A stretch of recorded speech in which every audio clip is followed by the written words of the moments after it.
mag-chika, then libre ba siya mag-piliti. Then si daddy, dili siya magduwa og tabang namo. Whether it's some homework or bisan unsang need namo, he's always there and malingaw po siya tabang namo. Even among mom is very dependent po sa iya kasi daddy pagani ang mag-remember sa iya mga password. One of our favorite family time is our nightly devotion. Si daddy ang amuang tighatag og message every night. Sometimes kay dili siya ready but he always gives time para matapok me o magpad me as a family. I always thank God for giving me the opportunity to be born into such a wonderful family. My dad, thank you for being our cheerleader, our best friend, and our one call away person. He taught us these values not just with words, but with how he lives every day, and that's something we'll forever be grateful for.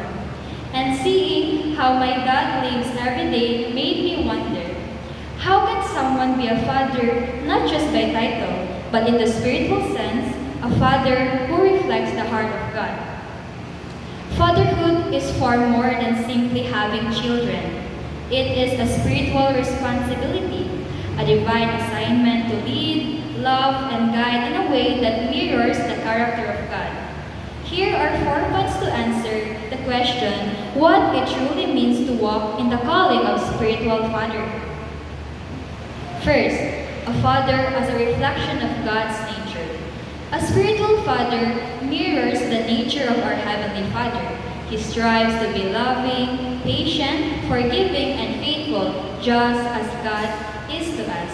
Psalms 103 verse 13 says, "As a father has compassion on his children, so the Lord has compassion on those who fear Him." For example, pag ang imong anak ay mahadlok, dapat ang papa kay mo, ingon siya nga, naara ko diri tapos, if nakay problema, i-share lang sa kuha. In that way, ang iyang children kay mo, ask pa sa iyang self, if my dad is this kind, how much more si God kaya? Second, a father as a guide and teacher.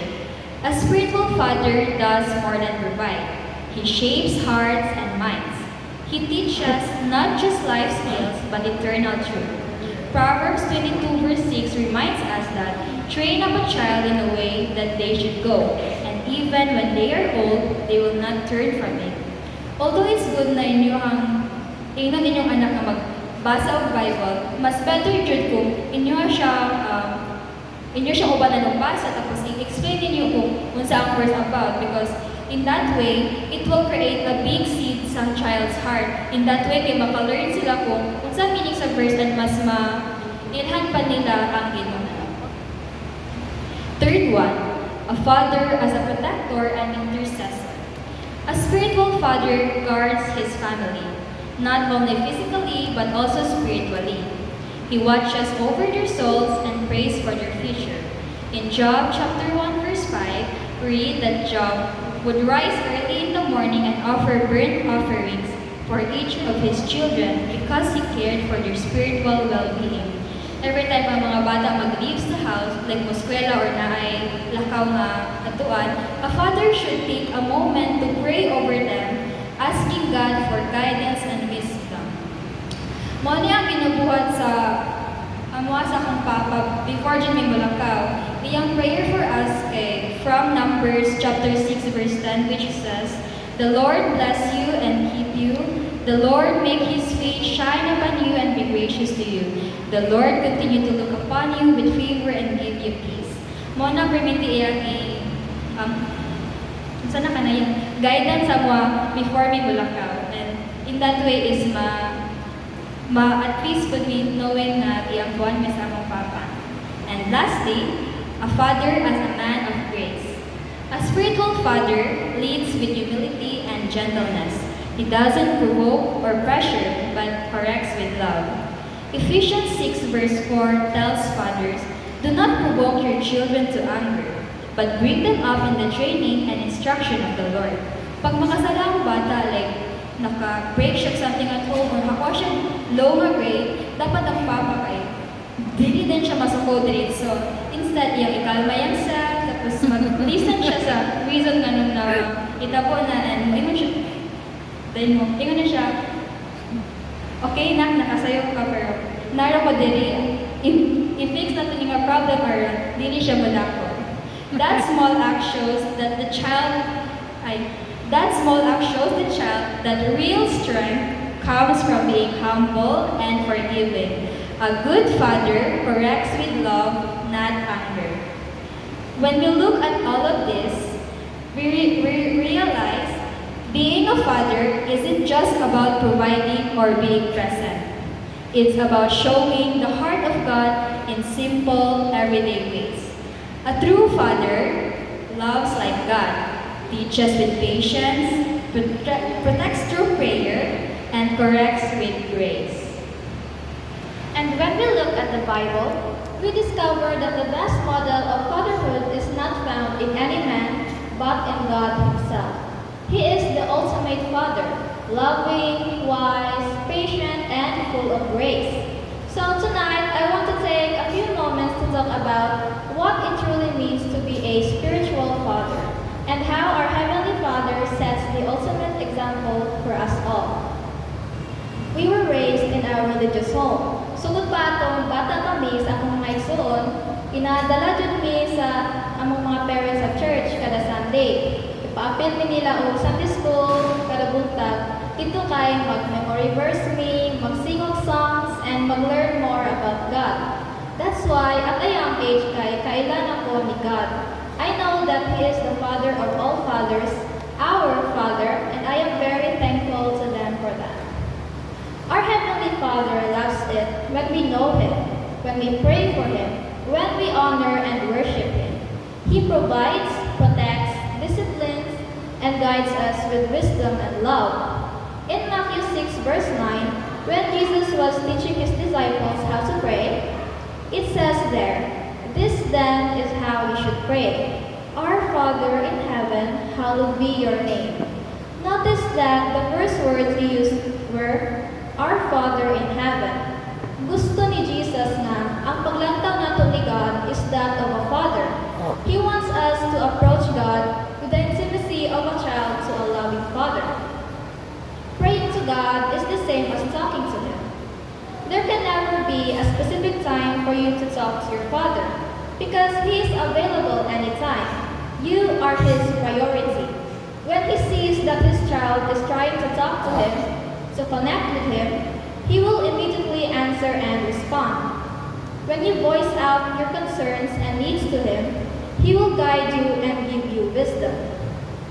Kung feel nimo walay ganahan maminaw sa imuha, adto sa Ginoo, kay siya willing jud siya nga maminaw sa imo. Never siya ma-bored sa imong ipangistorya. Bahala unsa na siya kagamay or kadako. Maminaw jud na siya kay kung para sa imo importante na siya, then importante pud na siya para sa Ginoo. Tell Him how your day went and tell Him all the details because our Heavenly Father wants to be involved in our lives. Even if He already knows what you did, gusto gyapon niya nga ikaw mismo ang moingon ana sa iyaha because God loves it when we talk to Him. This alone tells us that God is a loving Father. He is someone who, despite many troubles, would always be there for us. Every time you fall, He is always there to lift you up from your knees and cheers you on. Permit na niya i-remind na kung naaman ganit tayo problema, naara siya sa doon nato, ready maminaw. If there would be a time when you feel disappointed, when you feel like you let everyone down, when you feel like you are alone in this world, then don't be. Because your Heavenly Father is there. He is the one who created you. In His eyes, you are wonderful. You are enough. If you feel sad or ashamed because you are not like others and constantly saying things like, "Nganong inaliman ko? Anong dili ko pareha niya? Ulawa pud ani uy?" Then stop it because for God, you are amazing and perfect the way that you are. He would be so happy to show you off. Kailan ka ani sa anak nako? She is awesome and I am so proud of her. To God, all the things that you thought of as shortcomings means nothing to Him because what matters most is what is in your heart. Don't listen to what others say about you your own negative thoughts.